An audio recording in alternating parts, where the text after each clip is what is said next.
This blue coastal water and these anchored boats belonged to the island town of Rameswaram.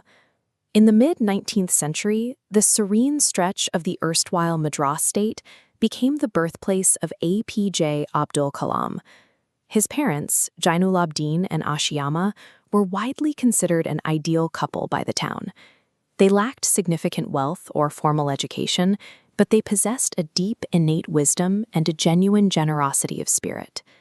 Kalam himself was one of many children. He described himself as a short boy with rather undistinguished looks, which stood in stark contrast to his remarkably tall and handsome parents. They lived on Mosque Street in a fairly large pucca house, a solid, permanent structure made of limestone and brick.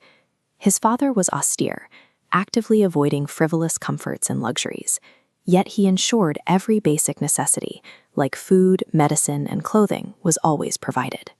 Growing up in a household that stripped away the inessential while guaranteeing survival needs gave the young boy a profound, unshakable sense of material and emotional security. That security was reinforced daily on the kitchen floor.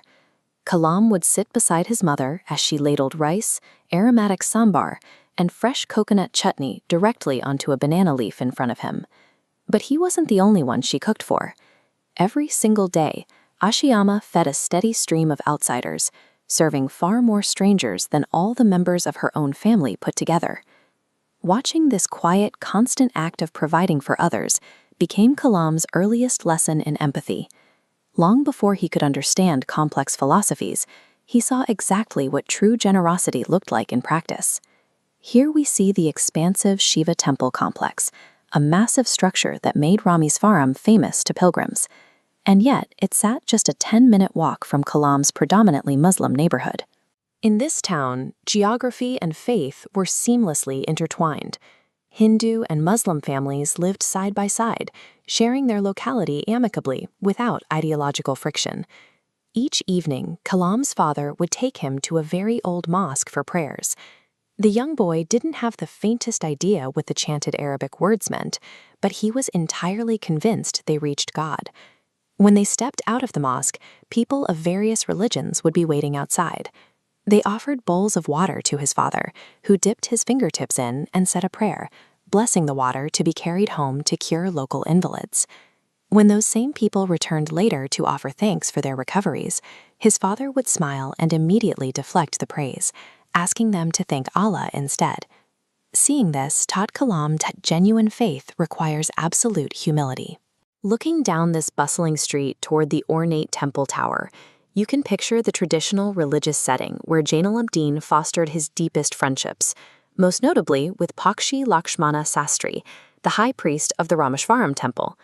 Seeing these two men in traditional attire, deeply engaged in spiritual discussion, sparked an intense curiosity in Kalam. When he was finally old enough, he asked his father a direct question: what is the actual relevance of prayer? His father explained there was nothing mysterious about it. Prayer simply allows a person to transcend their physical body and achieve communion with the cosmos, a universe that recognizes no division of wealth, age, caste, or creed. He also offered a grounding perspective on suffering. He taught that every human being is a specific element within the whole of the divine, and therefore adversity should never be feared.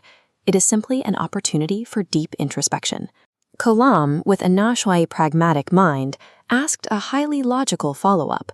Why not teach this exact philosophy to the desperate people who come seeking your help and advice? His father paused, looking straight into his eyes. He explained that people in distress instinctively look for a helper. He acted merely as a temporary go-between, using prayers and offerings to soothe their fear-ridden visions of destiny. But he made it clear to his son that this was the wrong approach. True fulfillment does not come from trying to appease imaginary external demonic forces. It comes from seeking the enemy of fulfillment within ourselves. This spiritual clarity was backed by immense physical rigor. Long before the sun rose, Jainulabdeen would start his day at 4 in the morning, reading his namaz in the dark. After prayers, he would walk to a small coconut grove 4 miles away. He'd return with a dozen coconuts tied together and thrown over his shoulder, and only then would he eat breakfast. a grueling daily routine he maintained well into his late 60s. That relentless physical consistency left a permanent mark on Kalam.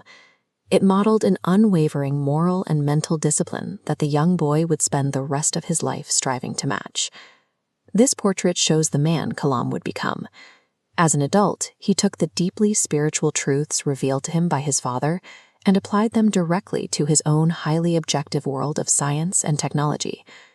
Through decades of research and technical achievement, he maintained a singular unifying thesis: that a divine power exists which can lift individuals out of confusion and melancholy, guiding them precisely to their true place.